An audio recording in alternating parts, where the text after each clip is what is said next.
Hey everyone, it's Daphne from Scrap and Crate, and we're gonna continue working on Little Girl. We are now on page 8, and page 8 is gonna be the same design as page 1, so it's gonna have 2 flaps and also feature an envelope. So you're gonna need 2 of these. These are 6.5 by 4. You're gonna need 2. Okay, one is gonna come in. Actually, that's upside down. Page 8 is going to go this way. Oh, I put that in wrong. Oop, it's going to be the same as page 1. Sorry, I meant to make it a mirror, but I've already cut my slit, so it's going to be exactly the same as page 1. So there's going to be a top-down flap and a left-to-right flap, and I've already cut my slits, and I'm going to tell you where I located them. So the first one is going to, on the left-hand side of the page, is going to come in 3/4 of an inch from the edge of the designer paper and come down about just about 2 inches. So you're going to start at 2 and you're going to come down 4 inches. You're going to come in 3/4 of an inch. So 3/4 of an inch in, 2 inches down, and then you're going to cut your slit so that your flap will fit, your hinge piece will fit right through that slit. Then from the top, you're going to come down 3/4 of an inch. Oh, so is that right? Did I do that right? Something's not right. 3/4, and that didn't look right.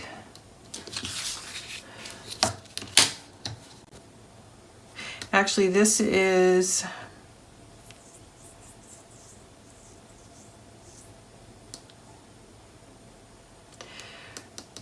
just under 1 inch, so it's closer to 7/8 of an inch. But there's no magic. You can make these both even if you want to. This is just a rough cut, and then you're going to come in. Let's see, it looks like I started right at 1 inch. So you're going to come at 1 inch and go over. Oh, for some reason, all my measurements don't look right to me. Yeah, just over 1 inch. So 1 1/8 is where I started. But again, it's kind of visually what you want, where you want these to be located. The more important thing is that the lines are straight and that the flaps overlap each other when you're finished. And I'll tuck these in before I'm ready to glue them down to show you what I mean. So I want them to, actually, it's gonna go this way. I just wanna make sure they cross each other. So again, this is kind of visually what's pleasing, and the way I came up with these measurements is I know what paper I'm going to use, and so when I was looking at it, this is going to come down. I wanted this flap to come across right where this border strip is. So if you're using the same paper, those measurements will work for you, but if you're using a different paper, just lay them out and look where the panels are going to cross each other. Make sure you're happy with the outcome. And then this is going to go like that, and then over here we're going to have the envelope flap. So I actually think I'm going to do it this way. So it's going to look like that when we're all finished, okay? So with that, I'll take the designer paper out. We'll go ahead and get these flaps glued down. So I want to make sure that these will open and close freely before I go ahead and glue them, and it does. And that it's straight. Okay, so I'm going to kind of hold that in place, flip it over. I'm going to open this flap, and we're going to put some glue in. And you can do this with tape too, if you like. I just think the glue is easier. And we're going to glue that into place. Okay, now I'm going to flip it over while I still have a minute before the glue is dry and make sure it looks straight. And it does. Okay, now this is going to go from the top down.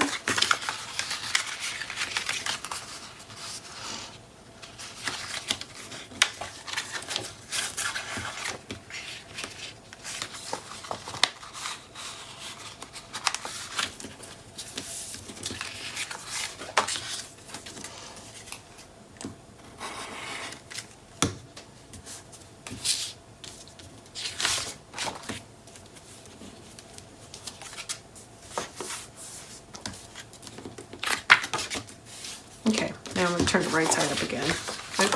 Like that. There we go. Okay, so those two are in. So the next piece is going to be the envelope. And I decided after doing page 1 that I actually am going to put a piece of the cut aparts or an ephemera piece right here. So I am not going to cut out these individual pieces and cover them. You can if you want. If you do, don't glue this closed until you tuck everything in and create a template. But I'm just going to put a solid piece here. And then I do have a template. I used this flap as a template to create this cover. So before I glue this down, I'm going to create another one because I think I'm going to cover the back side, but I'm not positive. But I'm definitely going to cover this side. So I'm going to go ahead and glue my envelope closed.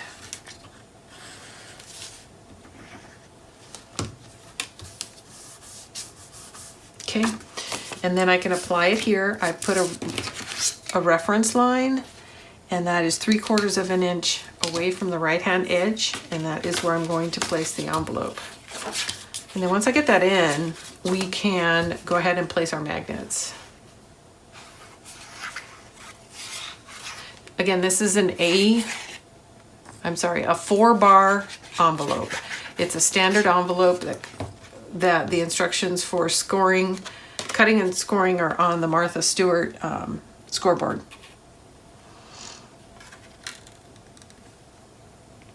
Okay, before I lay the whole thing down, I'm just going to use this to make sure it's straight.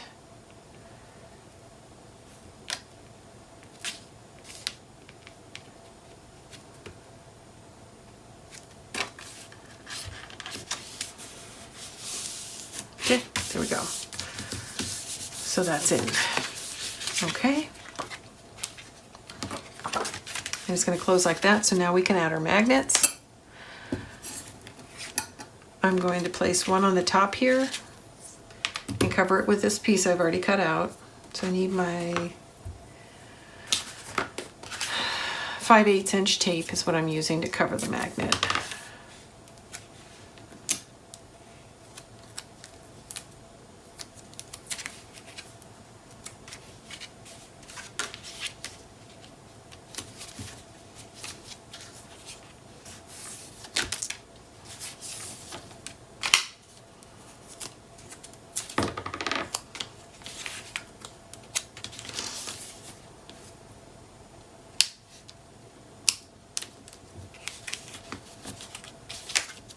Okay, there we go. All right, now we're ready to cover these.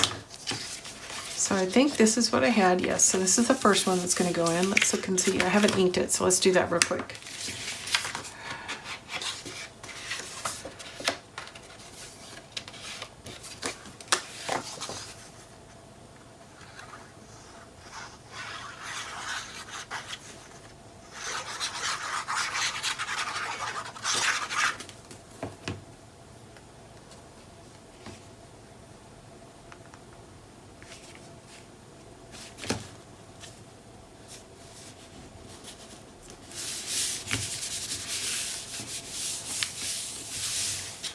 Okay, lovely, lovely. And see how that little border strip shows just beneath this flap? That's why I planned the location of this one. So if you're using a different pattern, you may want to adjust this flap up or down. Okay, and then I'm planning to do this here. And it looks like I still need to trim it down a little. So I'm going to do that real quick. And it looks like I actually need to trim it down quite a bit.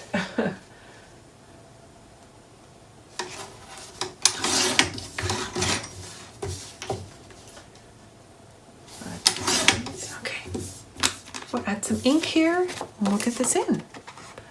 So I'd like to hear some feedback from you guys. We're winding down on this project. Like to know what your thoughts are about doing these floating flaps that have the hidden hinge. If it's something you guys like, or if you would prefer, you know, the other method that I used. I think it's a lot less fussy the other way around, but I do think this gives you a nice finished look. So I'd like to hear what you guys think about that. And then based on your feedback, I will adjust my designs moving forward. So do take a moment and do that for us. We consider it for all of our designs, so we appreciate you taking the time to give us that feedback.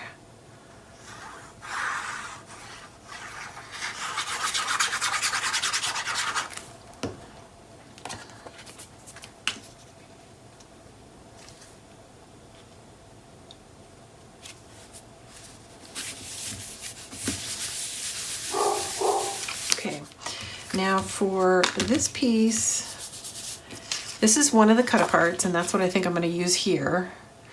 And I think what I'm going to do is try to take off an equal amount on either end because it's a little bit larger than the envelope itself. And then I'll re-ink those edges. So I'm trying to center it.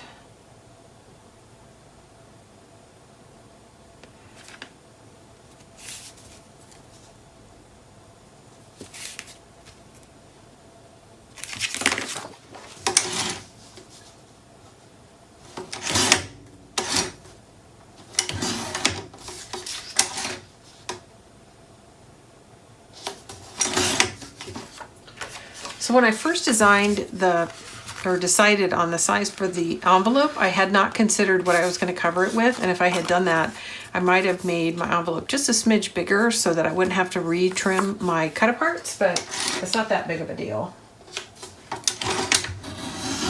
It's easy enough. I had a rough edge there. Okay, smoothed it out.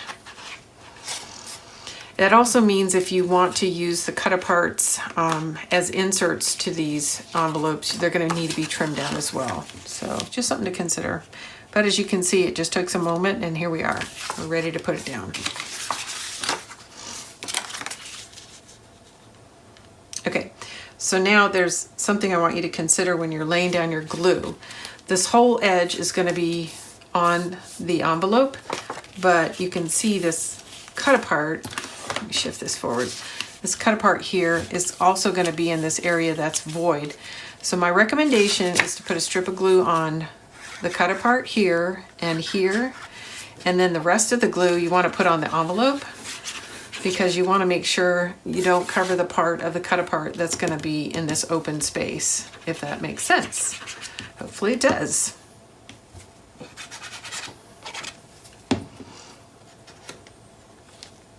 Because if you do that, you might glue your pocket closed, or your envelope closed, I mean.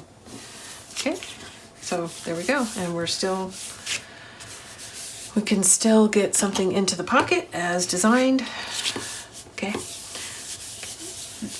I find that this is a significant time saver instead of covering each one of the individual elements of the envelope, just doing this one piece like so. I think it looks very pretty. You still get the benefit of your pocket here, but it's a huge time saver instead of doing all that cutting, because you have to basically retrace the envelope. So one of the things I mentioned in page 1 too is an alternative to matching the cardstock, which is what I did here. I keep finding my fingernail polish leaving traces on my paper. I hate that. Is to choose a coordinating cardstock, and then you wouldn't have to cover the envelope at all. So if you picked, like, say for example, this blue or one of the pinks, and you made the envelope out of that pink, you wouldn't necessarily have to cover it. It would look fine with the other patterns, and it's a lot less fussier. Okay, so this goes here, and so before I glue it down, I'm trying to make up my mind whether or not I want to cover the back of this. And for now, I'm going to leave it white. And I think what I'll do is I'm going to trace, well, I can always take whatever paper I decide to cover this side with, open the flap, and then create another template. So that's going to be simple enough. And it's really going to be based on how much and the size of the scraps that remain. So for now, I'm going to leave it uncovered because I still have to do the inside and outside of the book, and I want to make sure I don't run out of paper. So we're going to leave that uncovered for the moment. And I think I did that nope. I can't remember if I did that on I like both. What do you guys think? I did this pattern on page 1, so I'm going to do the flip side for page 8. We're going to use the big dots.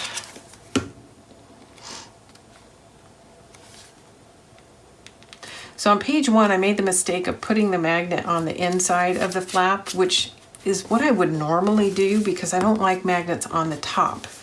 But then I thought about it and I thought, well, I might want to leave the inside of the envelope white or without a designer piece. But because I put the magnet there in the first place on page 1, I had to cover it. So I'm gonna leave this blank for now. I may come back and cover it just so it's consistent with page 1. So something to think about. Okay, now I need to go and get my B-sides together and I'll be right back. Before we do our B-sides, let's go ahead and adhere this whole mat to page 8. So we can go ahead and glue this down to the pocket page. So this would be page 7, page 8. Let's go ahead and get it put down. Part of the reason I like to do that is it's just with that extra cardstock, the whole thing just feels more stable as you're working with it.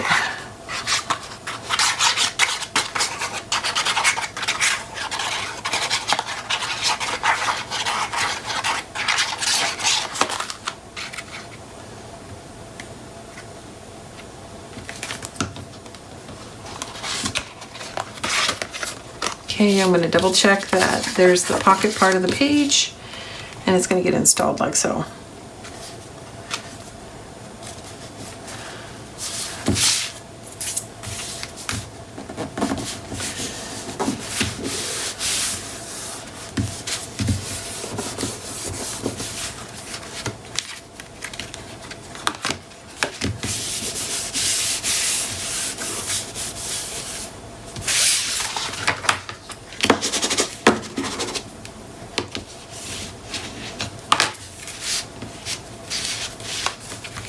Okay, that's it for now. I'll be back in a few minutes with the B side.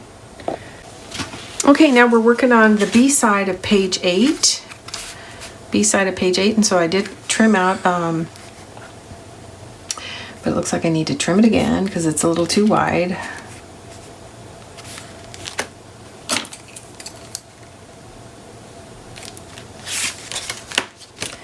I'll do that real quick. I'm just hand trimming.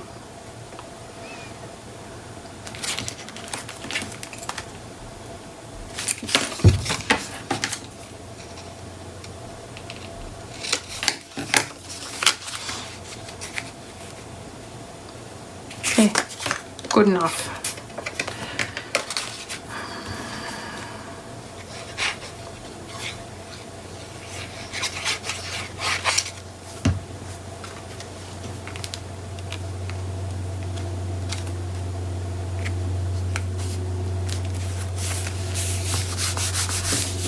Okay, that's in.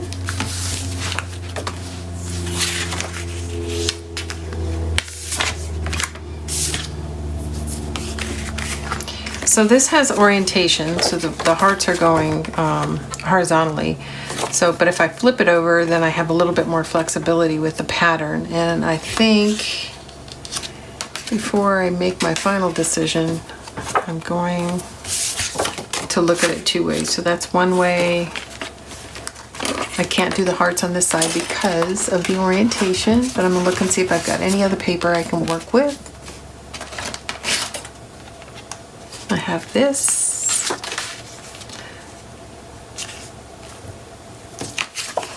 Or this.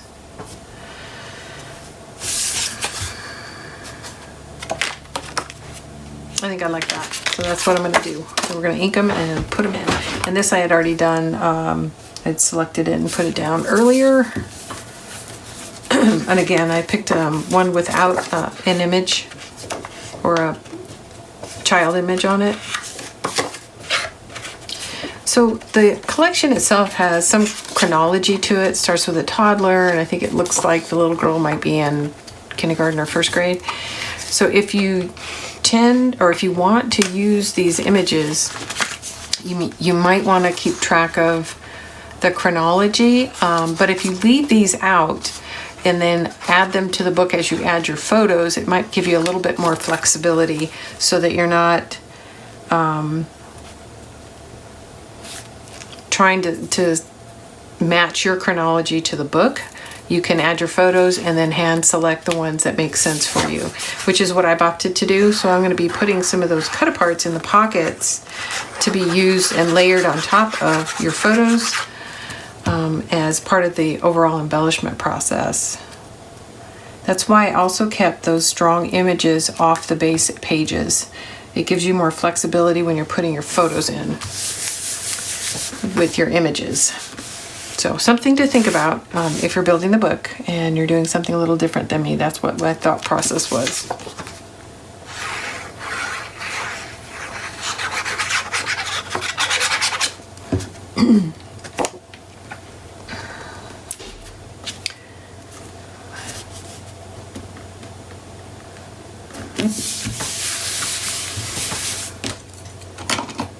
Okay, that is page